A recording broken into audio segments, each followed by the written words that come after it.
Hello, hello mga kamami. Sideline muna tayo for the meantime.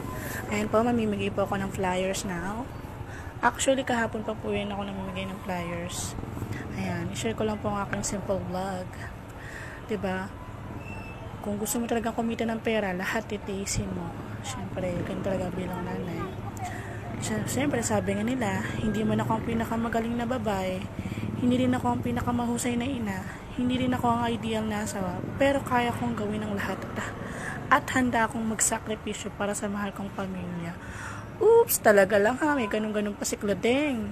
Ayan, share ko lang po ang aking simple vlog. Ayan, binigyan ko ng flyers siya si nanay. Bumibili siya ng saging kay tatay. Thank you tatay for nakapresta ako ng cellphone niya na para mag-share ng video niya. Thank you tay. Ayan, share ko lang aking simple vlog. May mga patawa-tawa moment pa ako dyan.